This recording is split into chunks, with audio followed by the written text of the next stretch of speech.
观众朋友、网友朋友，大家好，我是付前少。投靠美国不行，维持现状也快不行了。那么洪秀柱凭什么认定兵凶战危呢？国民党的几位党主席候选人正在展开角逐，现在呢，都想起了要强调9·2共识了。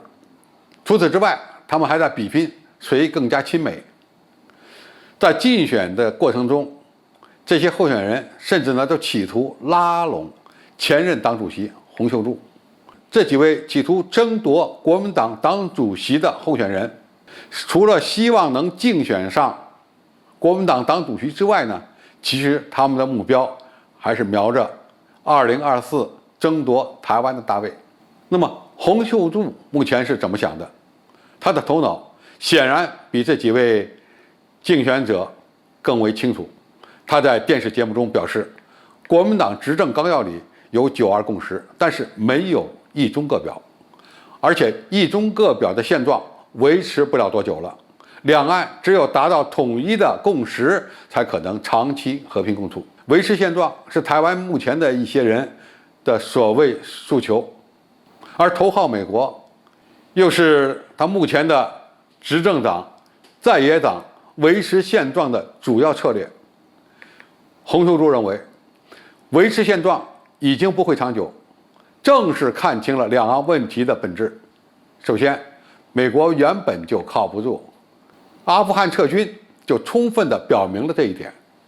那么，在中国大陆国力军力不断发展的今天，再依赖美国来帮他维持现状，已经根本行不通了。连拜登都说，依赖军事介入改造一个国家的历史已经结束了。其次，台湾自己就更靠不住了。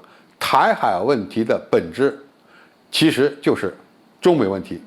如果没有了美国，一旦动手，台湾根本就没有抵抗的能力和抵抗的意志。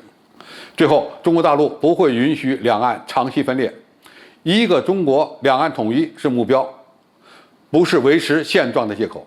现在国民党把维持现状当成奋斗目标，而把一个中国当成是借口，这已经是本末倒置了。台湾当局越是维持台独事业，大陆就越可能提早动手。为了中华民族的崛起，如果两岸和平统一无望，那么只要准备充分，时机成熟，那么武力统一就是必然的选择。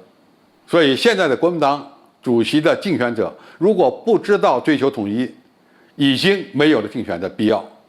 因此，我们希望台湾岛内的国民党能够看清大势，回到两岸和平统一的正确道路上来。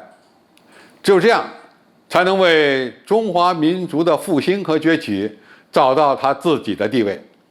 好，今天介绍就到这里，谢谢大家收看。感兴趣的朋友，我们可以在下面留言区留言交流讨论。我们下期再见。